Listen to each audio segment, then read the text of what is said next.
pessoal, meu nome é Luiz Eduardo e estamos aqui na Prosa do Mestre Gui hoje com um convidado super especial, o Wasley, da Isolágua. Wasley, antes de te apresentar, eu quero saber se você imagina o porquê que o nosso podcast é Prosa do Mestre Gui. Mas Mestre Gui, Prosa do Mestre Gui. Mestre Gui, seu pai. Meu pai. Seu pai, né? Seu querido pai. Meu querido pai. Eu creio que por causa da experiência, de tudo que você aprendeu, como talvez eu também aprendi com meu pai, porque eu estou aqui hoje, onde estou, por causa do meu pai. Legal. Entendeu? Legal. Tudo que eu sei, na área de impermeabilização e em outras áreas também, né? Legal. Por causa do meu pai, do meu querido pai. Bacana. Que eu tenho o privilégio ainda, né, de tê-lo aqui, né? É. De tê-lo aqui. Mas eu digo que o meu tá sempre aqui comigo, né? Isso aí é meio que chovendo molhado, mas é a grande verdade. A gente carrega, né, o legado. E isso é uma homenagem, né? O nosso podcast é uma forma de homenagear uma pessoa que, óbvio, para mim pessoalmente extremamente importante, né? Um mentor, né? Eu vou querer saber os seus já, mas também porque ele era uma pessoa que gostava de escutar o outro. Ele gostava de escutar as histórias das pessoas, não interessava que tipo de pessoa, se uma pessoa do chão, de fábrica, de canteiro de obra ou o presidente de uma empresa, o diretor, ele se interessava. Então aqui nós estamos fazendo o quê? Trazendo um pouquinho das histórias dos profissionais que fazem o nosso mercado, principalmente aqui no seu caso de impermeabilização, né? Não só mineiro, mas de forma geral do Brasil. Então essa é uma homenagem pro seu Guilherme, né? Seu Guilherme. É isso aí. E aí eu já quero que você se apresente quem é o Wasley, quem é a Isolágua, contasse um pouquinho da história. Bom, será que meu pai e seu pai, eles chegaram a conversar alguma vez? Sim, eles conheceram. Meu pai, eu acho que talvez pela situação dele hoje, eu acho que ele não vai lembrar, né? Pode ser. Bom, vamos lá. Eu sou o Wasley, né, de Souza Queiroz, filho de Irineu Ramos. Sou hoje o diretor da Isolágua, tá? A Isolágua, ela começou depois da impermeabilização Irineu, tá? Meu pai, ele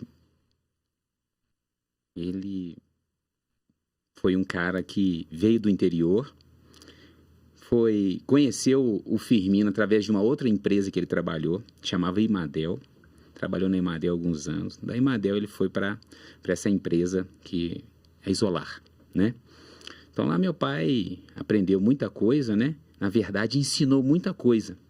Porque essa empresa que ele trabalhou, quando ele foi empregado, ela sabia pouco.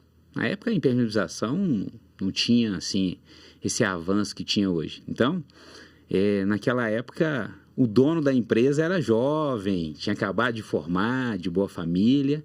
E meu pai foi aprendendo, batendo cabeça, e olha, isso não pode fazer, isso pode fazer, isso não deve fazer, não pode fazer. Meu pai sempre foi muito aplicado, muito detalhista. E aí eu segui esse legado. Então meu pai aposentou, né? E eu vendo aquela excelência no trabalho dele, tudo que ele fazia, aquele carinho dele com as coisas da empresa que ele trabalhava, com o carro que ele rodava, né? O cuidado no final de semana de lavar o carro da firma. Sim. Eu ajudava a lavar o carro. E a firma, na época, guardava coisas na casa do meu pai, que era uma casa muito simples, tinha um terreiro lá de chão batido. E aí eu via os produtos, que eram barricas de emulsão, lã de vidro, onde eu brincava, coçava, aquela coisa toda, né?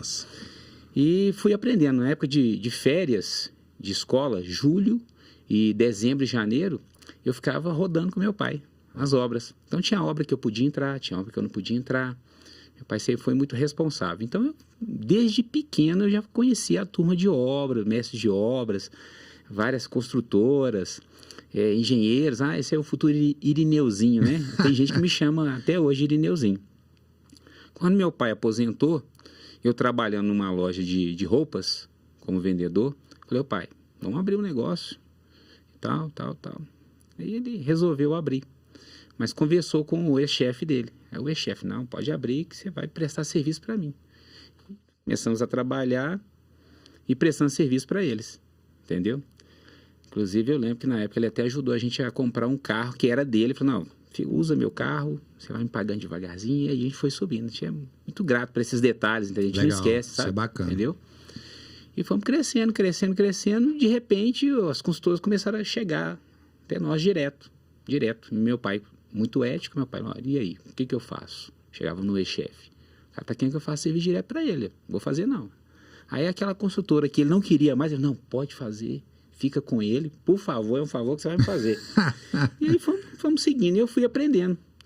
E aprendendo com meu pai com dificuldade, porque meu pai era muito bravo, sabe, Luiz? Bravo mesmo, muito rigoroso. Então, às vezes ele estava numa obra dando uma orientação, se eu estava disperso, ou se eu fizesse um comentário errado, ou se eu fosse querer dar uma orientação com ele errado, ele chegava a me chamar a atenção mesmo, a querer às vezes me puxar a orelha na frente de um engenheiro, entendeu? Então, a gente é muito parecido, sabe? Muito parecido. Então, a gente, pai e filho, a gente dava choque. Entendi. Mas eu era o cara que estava sempre ali do lado do meu pai, até hoje, né? Meu pai é o cara que é minha referência, sempre foi. Sempre foi a minha referência de vida, de homem dentro de casa, de pai, de marido, entendeu? E hoje nós temos a família que temos graças a ele. Um cara que errou também, né? Mas todos nós erramos, somos pecadores, né? Claro. Mas é um cara que eu aprendi demais na impermeabilização. E ele sempre colocou para mim que para tudo dar certo, como dá até hoje, a gente tem que ser muito transparente, sincero e honesto nos detalhes. Impermeabilização é detalhe para mim. E impermeabilização, para ela funcionar e durar o prazo prometido e o prazo previsto, tem que ter seriedade, tem que ter honestidade, tem que ter respeito ao detalhe. É o detalhe mesmo. A gente tem uma certa imagem, às vezes aí fora, que ela é um comentário que no começo ele é meio chato, mas depois você entende o sentido da coisa. Pô, mas a empresa tal é que está aqui, a Isolágua, não, que esses caras são chatos demais. Mas é o chato que a gente exige o certo. E como o nosso mercado está acostumado com mais ou menos, com meia boca, não, assim passa. Cola o produto aqui, aplica a pintura aqui, entendeu? Ah, joga o impermeabilizante aqui, joga, né? Aqueles termos que não são cabem, né? Não são técnicos. Não são técnicos, entendeu? Não respeitam as normas técnicas, as normas de segurança.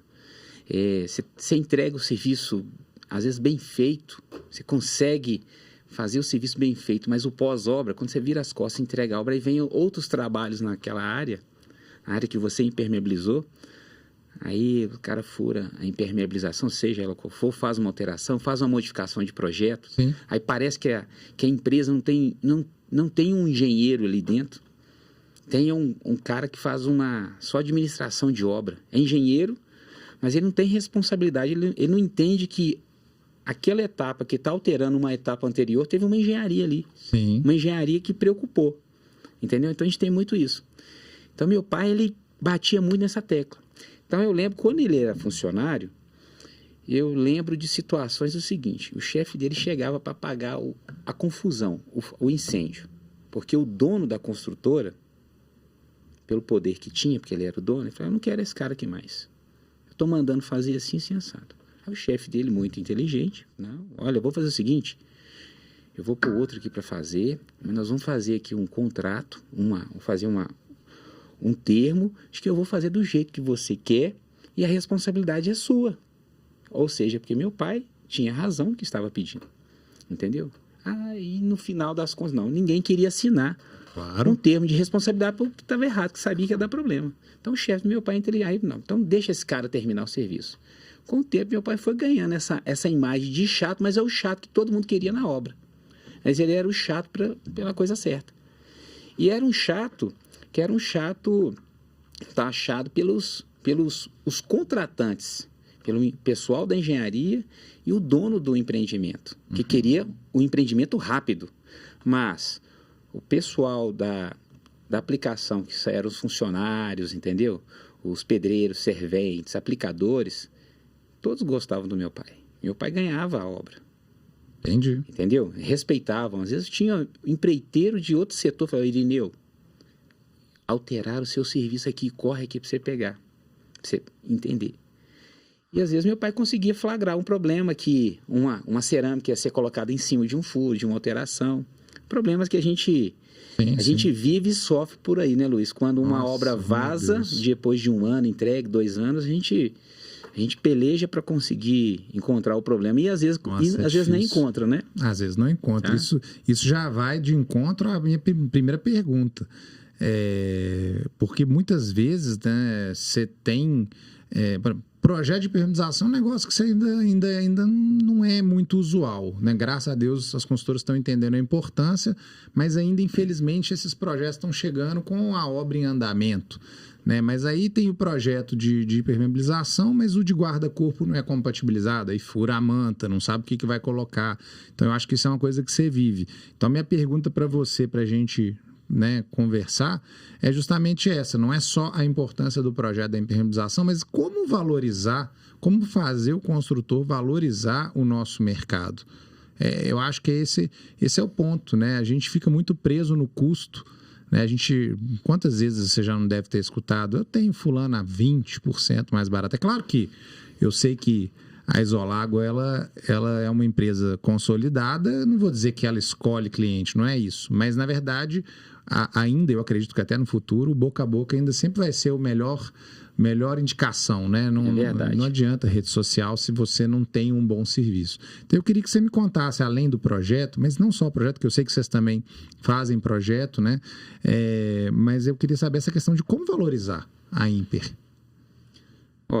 A impermeabilização, eu acho que a questão do projeto e a questão de valorização é questão de cultura. Concordo. Tá? Essa na minha concepção, na minha avaliação, seguindo a linha do meu pai de muito tempo atrás, que acontece? Antigamente, você tinha mais prazo para construir um prédio. Entendeu?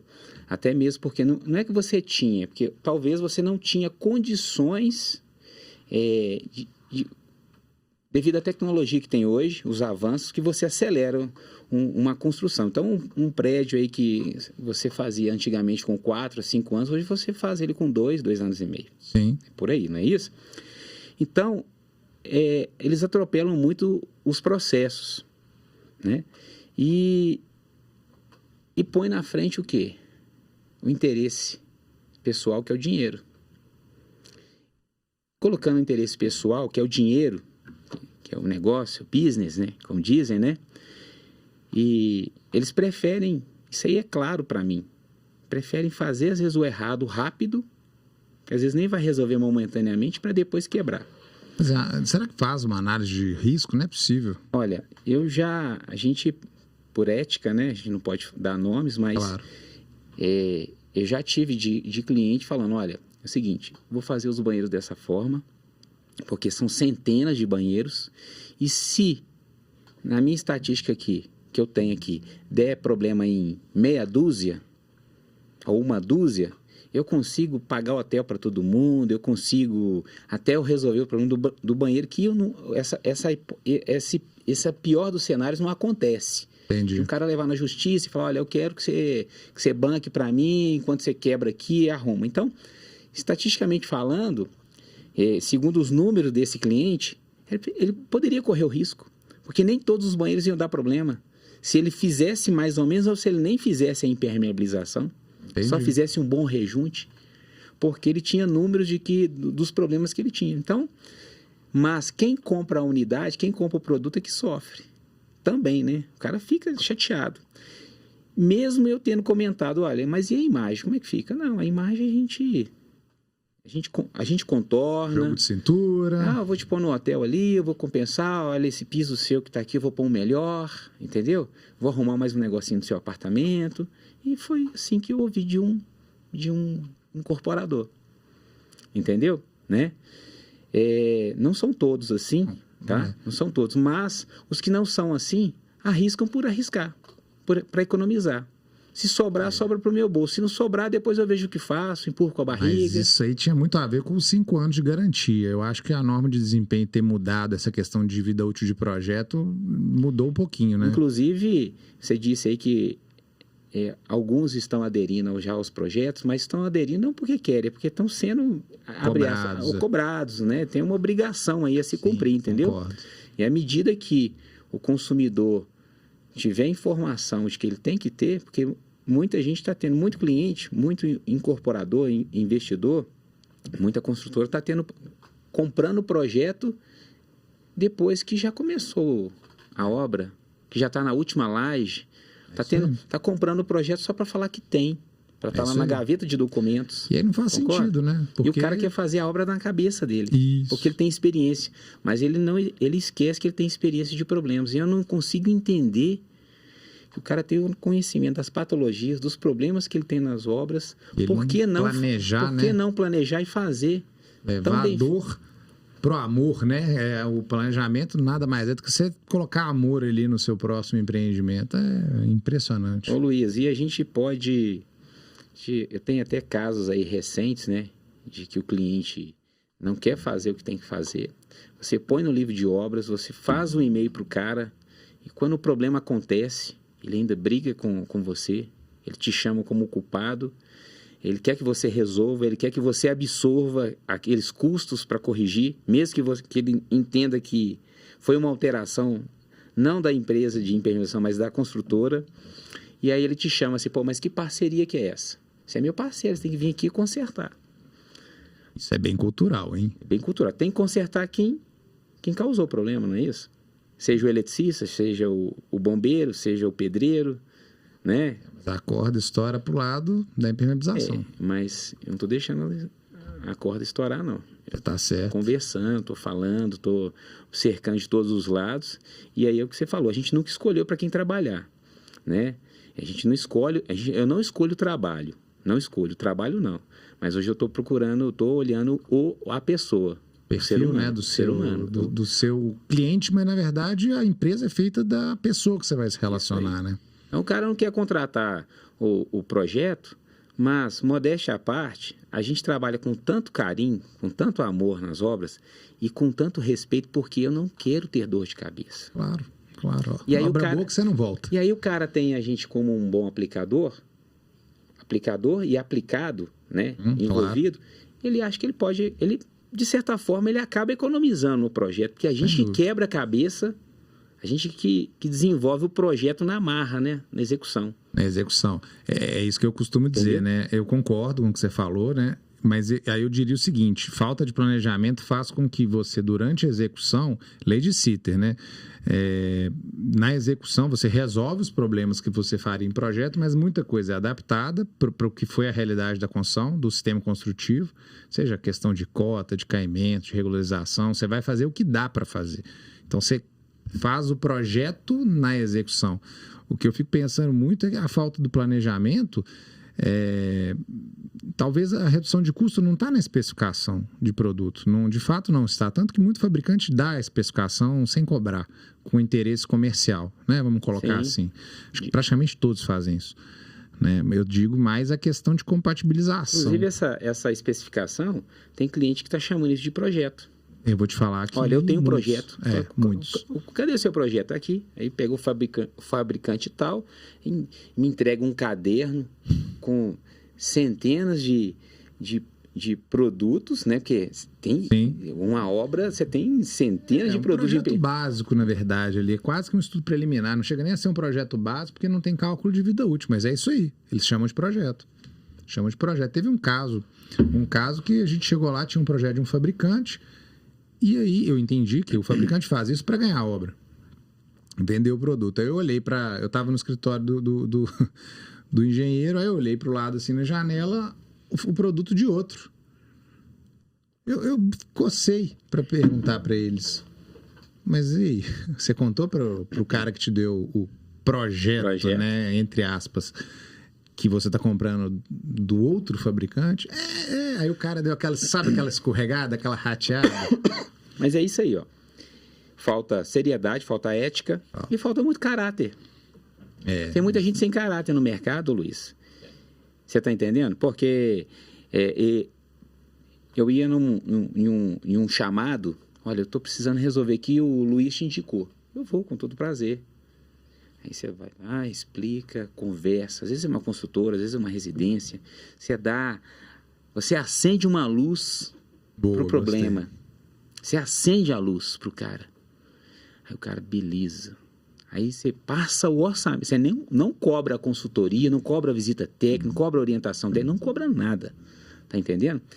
Mas o cara, você dá o orçamento para ele, não fecha com você o orçamento, detalhadamente especificado, direitinho, e vai lá e contrata desculpa o João e o Zé, que a gente sempre usa, né? O João e o Zé. O Zezinho. Vai lá e chama o João e o Zé. Zezinho do chinelo Raider, ainda dou a marca do chinelo. Entendeu? E fala, olha, vou comprar esse produto, vai lá na loja de material de construção, essas grandes aí, e compra o produto, que é os produtos de combate que ficam lá dentro, que às vezes nem seguem 100%, né? O que precisa. O cara vai lá e compra lá um produto que a massa asfáltica não é ideal para usar. Mas né? nem tem conhecimento, não tem conhecimento, disso, né? Só sabe queimar a manta. Essa é a verdade, compra um produtinho hobby, né? Enfim. E a gente é feito de... faz papel de bobo, né? Acontece Entendeu? muito, mas eu queria aproveitar agora para você contar rapidamente um caso de sucesso, alguma coisa que legal, um aprendizado de obra também pode ser, alguma coisa que você viveu que vale contribuir com a nossa audiência. Olha, tem vários, sabe? Mas eu vou contar um que aconteceu recentemente. Tem um cliente de potencial grande, acho que eu não vou usar o nome dele aqui, muito, muito grande aqui, constrói muito em Belo Horizonte. E aí a pessoa da manutenção, a chefe da manutenção, de relacionamentos dele, fala, olha, preciso resolver isso aqui. E esse prédio ele já foi entregue há 12 anos, mas a construtora queria assumir o problema para o condomínio, porque lá tem grandes investidores que ainda investem na empresa do cliente. E eles falam, não, o problema está aqui, porque o meu chefe disse que está aqui, pronto, acabou. É tirar a terra desse jardim imenso, vai impactar uma obra aqui, perto de piscina coberta, que é uma coisa toda, um prédio de alto luxo. Enfim, e eu falei, olha gente, o processo não é esse. O processo, por enquanto, não é esse. A gente tem que fazer testes, a gente tem que estudar o porquê. Porque a gente tem que ver se por acaso alguma coisa foi modificada aqui. Não, nós temos certeza, porque o departamento técnico de manutenção tem o fulano, cicrano, que já trabalha há muito tempo, e eu conheço a turma toda. Falei, tudo bem, aí a gente vai com muita humildade sempre, né? Então vamos. Aí vamos tirar essa terra. Aí combinamos, tiramos a terra, e por iniciativa minha, falei, olha, não vai quebrar nada agora. Fechei o ralo desse local. Grande. Você acredita que não vazou nada? Acredito. Conversei com o chefe do condomínio, que é a administradora, falei, olha, nós vamos isolar, enquanto eu estou trabalhando aqui, eu vou pedir você para isolar toda a irrigação, mas não fala nada para o pessoal da construtora, não. A síndica do condomínio concordou, isolaram, então a gente não tinha água mais em local nenhum e pedi que não fizesse a manutenção semanal do condomínio, que é lavando, sim, né? Sim. Enchemos o jardim de água, não pingou uma gota. Aí chamamos o pessoal da consultora, chamamos, né, a supervisão. Falei, mas como não está vazando? Falei, eu que pergunto, mas o vazamento não era aqui? Aí fomos descobrir que eles construíram uma casa de queimador de gás para aquecer a piscina dentro desse jardim. Eles não cortaram nada. Não cortaram nada. Mas encostaram uma alvenaria, construíram uma laje paralela a uma parede, que, enfim, essa parede passou a conduzir água para essa parede, percolar, ou seja, estou querendo chegar no ponto seguinte, impermeabilização, quando tem uma infiltração, você acha que é ali, mas é lá. É isso aí. Entendeu? Então, aí que vem o quê? Vem a carga que a gente tem, Luiz. De experiência. Mas a gente não tem bola de cristal. Não, a gente tem que ir por processos, entendeu? Teste. E muita cautela. Mas e o processo também investigativo, né? Você tem que ter informação. Engenharia diagnóstica. Isso é isso. Aí o moral da história. O condomínio ficou mega satisfeito com a construtora. Colocou a construtora lá em cima. Poxa, mas que equipe! Eu ouvi comentários, né? A chefe da supervisão ficou mega satisfeita com a gente. Beleza, legal. Bacana. Reduzimos. O custo ia ser imenso. Para consultor isso não é nada, tem certeza. Eu sei, mas eu quero dizer, a satisfação que a gente tem e graças à minha equipe também, porque eu já te falo, olha, eu sou muito, conheço muito, aprendi muito, mas eu devo muito à turma com quem eu trabalho e com quem eu trabalhei também. De aplicadores, sabe? A gente aprende muito com esse pessoal humilde, sabe? Concordo. A gente demanda para eles, eles têm, às vezes não tem nem estudo direito, sabe, Luiz? Mas aprende pôr na mão na massa. Pôr na mão na massa. E a gente vai conversando, seu pai gosta de conversar muito, né? E essas pessoas, né, que acabam dando melhor direção pra gente, né? Por quê? E principalmente aqueles que respeitam, né, Luiz, o nosso maior lá em cima, né? Porque sem ele a gente não conclui. Não conclui, né? Caso bom esse, muito bom. A gente está chegando no nosso final, passa rápido. Dá vontade de falar muita coisa, dá vontade de contar. É bom que a gente faça um segundo... Oportunidade vai faltar, não, vamos fazer um segundo capítulo com você. Mas assim, eu queria... Bom, já entendi que o seu pai, você já disse isso hoje, que o seu pai é o seu grande mentor, você já deixou isso bem claro. Mas eu queria saber se você tem mais algum outro mentor que você gostaria de dar o crédito, né? Seja profissional, tem mais alguém que você queira comentar? Quero. Fica à vontade. Olha, ele era, eu não sabia. Uhum. E ele passou a ser ano passado. O meu maior mentor, tá? E o meu maior e único, que sempre vai ser, é Deus. Acredito. Cara, esse cara tá na minha vida agora de verdade. E eu tenho trabalhado, eu tenho feito as minhas obras, eu tenho comunicado com meus funcionários, eu tenho lidado melhor, eu tenho me envolvido melhor com os problemas, e você não acredita como eu tenho conseguido vencer esses leões aí, espiritualmente, né? Sabe? Legal. E como o meu conhecimento, a gente vê que a gente sabe, mas a gente tem muito que aprender ainda, Luiz. E a gente sempre está aprendendo, de verdade. Eu sei. De verdade. Somos eternos aprendizes, isso é uma verdade. E temos que ter a humildade de aprender. Isso aí. Porque isso é o mais legal mesmo da vida. É o que está acontecendo aqui, inclusive, olha só. Eu achava, né? Vou falar por você, mas eu achava que a gente era assim, concorrente. De fato, poderíamos até ser. Mas a gente entende que não somos, porque a gente não dá conta do que tem para atender. É isso aí. A gente tem que trabalhar junto. E a gente tem que trabalhar junto. É isso que eu acho. Trabalhar junto. E não é nem fazer uma panelinha. Na verdade, não. É a gente criar um grupo aí, pessoas, ou seja, ter empresa, quem sabe, né? A gente consegue, né, cara? Pessoas mais justas, né? Pessoas assim que o mercado queira, né? Olha, eu quero pessoas daquele grupo ali, ó. Aqui dali, eu pago o justo. O justo é justo, bom para nós que trabalham e bom para quem está trabalhando. Bom para a comunidade de engenharia, para quem melhora o mercado. É o que a gente estava falando da valorização. Aí. Espero que num futuro próximo a gente tenha uma associação para a gente discutir um pouco isso. Espero mesmo. Mas legal, gostei. Para a gente fechar, Wesley, bom, como eu te disse, a Dalminas, ela é a realizadora do podcast Prosa do Mestre Gui. A gente tem um slogan que a gente criou, né? Um tagline. Sim. Que é tranquilidade que dura. Eu queria saber de você, para a gente fechar com chave de ouro, o que passa na sua cabeça, o que você sente, o que é para você tranquilidade que dura? Tranquilidade que dura olha, é material de primeira qualidade, tá? E o ser humano, para respeitar o processo em que esse material vai encaixar no nosso objetivo, que é fazer um serviço, uma obra que a gente, daqui a 10 anos, o cara vai estar lembrando a gente, ó, quero que você faça outra obra, porque essa nunca deu problema. Bacana. Essa daí sempre, eu acho que é a minha tranquilidade. Que dura. Gostei. Que dura. Material e fator humano, gostei. Fator humano. Acabamos, passou rápido, te falei que era rápido. Maravilha, obrigado, viu, pelo convite, então, cara. Eu quero te agradecer demais, você ter cedido esse tempo, e queria te dar esse espaço para você também fazer seu agradecimento. Eu quero agradecer você, né? Agradecer a Deus, porque quando você apareceu uma primeira vez, conversando por telefone, foi lá na minha empresa, na minha simples empresa, né?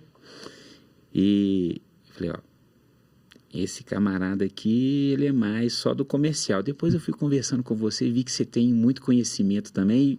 Entendi também que você está seguindo o legado do seu pai, você tem um carinho pelo velho aí, igual eu tenho pelo meu, deve ter uma saudade danada, saudade boa, né? E, cara, eu tenho que agradecer mesmo a Deus, tá? De verdade. Tá feito. Deus, esses encontros da vida tem muito a ver. Que Ele continue abençoando a sua empresa, abençoando sua equipe, a sua ideia aí, e que essas boas ideias que você tem tido aí, que ela tem direção também para aqueles que não têm tanto acesso, não têm tanta condição, né, cara? Essa é a ideia. A gente quer levar isso para o máximo de pessoas possíveis, essa é a ideia. Que a gente está aí para servir, né? Também, né? Servidão, é importante. Obrigado, viu, Luiz, pelo convite, viu? De coração mesmo. Eu agradeço. Obrigado. Pessoal, espero que vocês tenham gostado desse bate-papo, desse podcast com o Asley. Semana que vem tem mais, teremos mais um convidado. Até lá. Um abraço.